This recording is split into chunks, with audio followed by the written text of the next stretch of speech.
Joining me now, former governor of Arkansas and former Republican presidential candidate, Asa Hutchinson. Governor Hutchinson, welcome back to the Sunday Show. Let me get your reaction to this news that NBC's Ali Vitale has confirmed that a conservative super PAC attached to the Koch brothers is, what was the term of art, reassessing their spending priorities. How damaging is that for Governor Haley?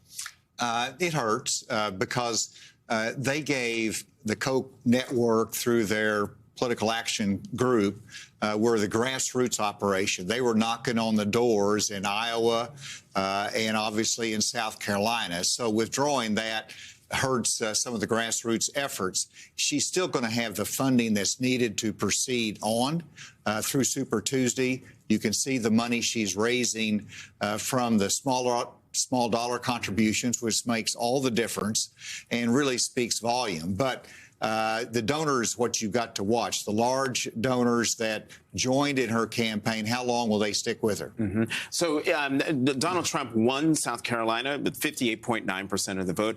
Nikki Haley got 39.5% of the vote. When I saw that number, even though she lost her home state, that's significant, I think, considering Donald Trump basically is an incumbent. Am I wrong in thinking that Nikki Haley's 39.5% spells trouble for Donald Trump if indeed he does become the general election Republican presidential nominee? It does. And that's the biggest challenge for Donald Trump is that you've got 40% of the Republican base that says we'd like to have an alternative.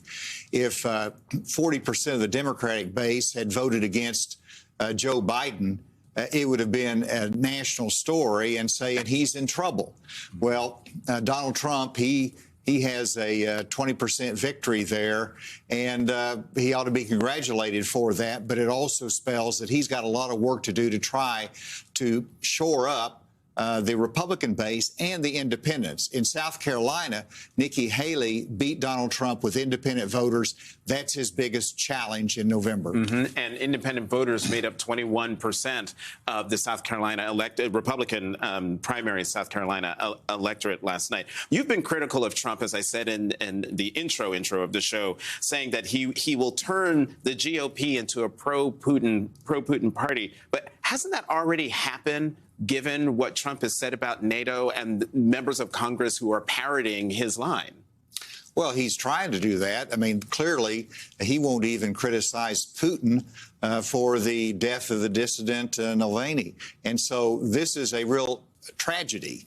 And it's a warning sign to the Republican Party that you need to be wary of this. Let me emphasize that I have endorsed Nikki Haley. I support her, and I continue to do so because we have to have an alternative to Donald Trump if we're going to win in November. Mm-hmm. Oh, on that point, in Saturday Night Live's Cold Open, they had Republicans who've shamelessly surrendered to Trump.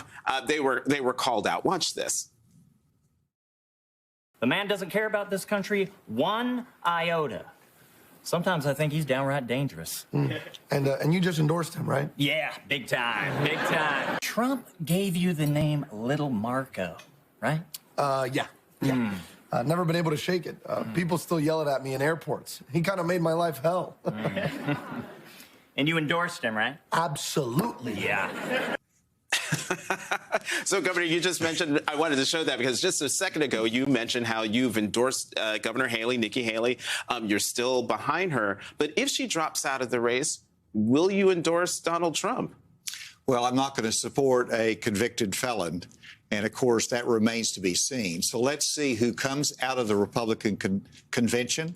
It's not done until it's done. I think what Donald Trump is trying to do is to wrap this nomination up very quickly because he knows the storm clouds are gathering over him with the multiple court cases, with the financial judgments against him, and with 40% of the Republican base saying we want an alternative.